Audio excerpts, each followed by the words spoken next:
Okay, moving on with this 355 Philco recrapping. I got all these craps right here on the controls done. Now, a lot of times you'll see some of mine, my caps will always have a Teflon sleeve on it. I use the Teflon sleeves in a lot of the tight spots. I sometimes even use them on the to grounds, on any of the leads to grounds, and that's generally in the areas that are tight, like over one of these tubes. All these loctals all have the stem grounded, as well as the filament feed to one or the other pins. And if a ground comes off a replacement cap and goes across a lug on any of the tubes, I'll sleeve it with that Teflon spaghetti tube, because there was a time before when I was real conservative with that in the past, trying to conserve it, that working the other capacitors or any of the other work in the general area where that one negative lead to a cap goes across one of these lugs, trying to get leverage on a thing and mash it into one of the other lugs, essentially grounding it. And had a problem with the radio, and didn't realize what was keeping it from working, because, as I say, all things being equal, if you do everything in the correct way and be considerate, it should work. And it didn't. And I went in and I seen where, yeah, I probably put my hand against something and mashed it down and grounded one of the other lugs. So I sleeve it in those instances. Otherwise, I don't sleeve them at all. And I still get my conservation method forefront. Okay, now moving on to these difficult ones.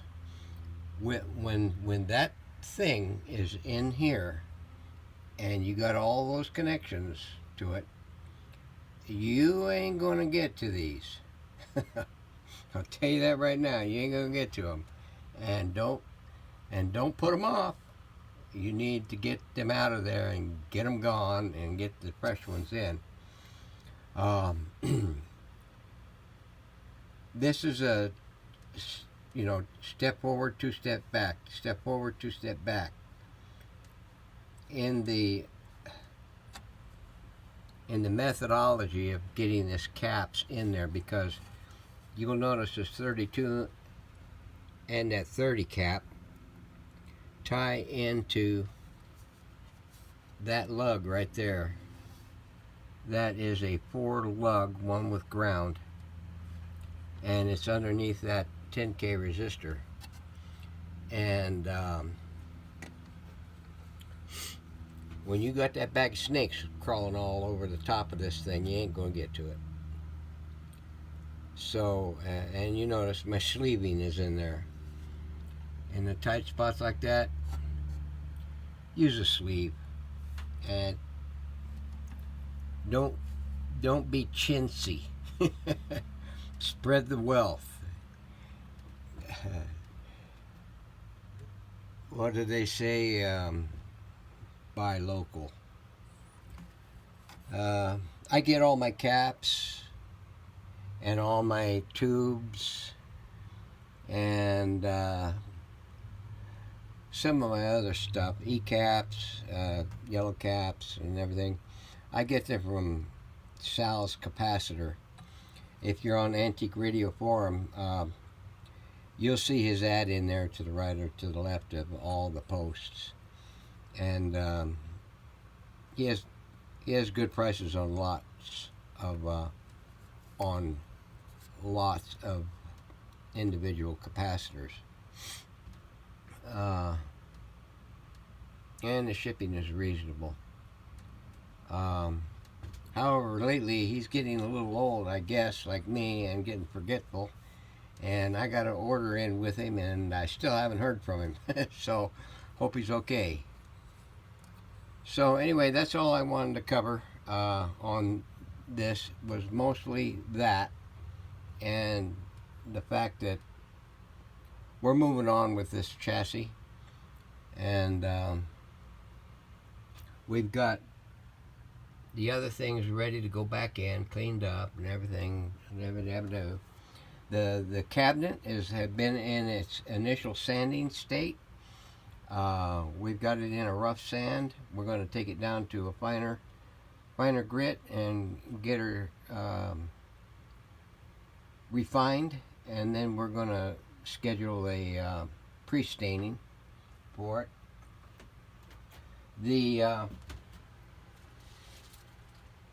The dial panel's already been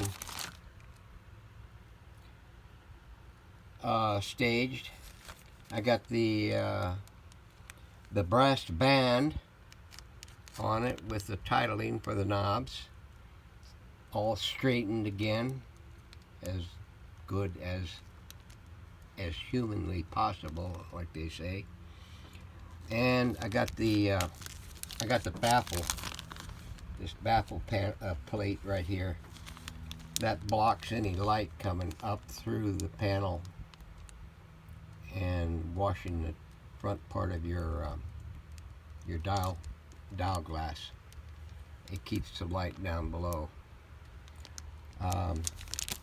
So that's ready to go. I still got to make. I got the tabs to go in there, and then I got the acetate to go, the clear acetate to go in front.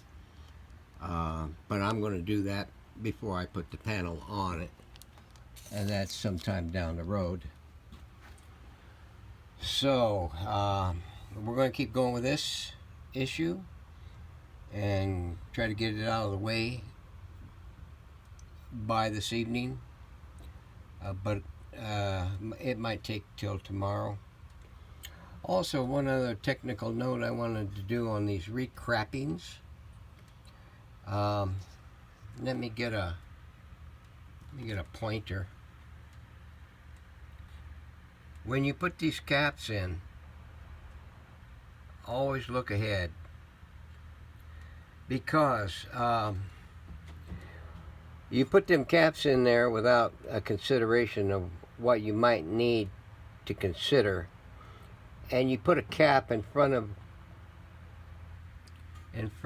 one of these nuts for the IF.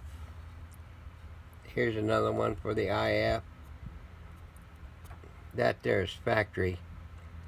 When you go to put these caps back in, consider the fact that you might have to go in there and access those nuts and pull that IF can out so you can rewire the thing, because you put your finger into one of those stiffies and crack the wire. Now you can sleeve it, and most people would do that. I would consider pulling the entire assembly out and just redoing it,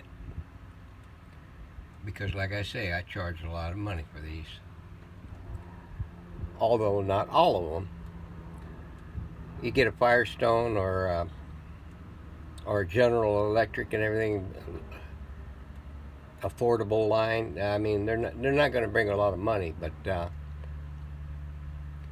be considerate of that fact that you might have to go in after it's done, and you might have to replace something in there, and you blew it out because you put a cap or you put a replacement component in there, and now you got to go in and do some extra work.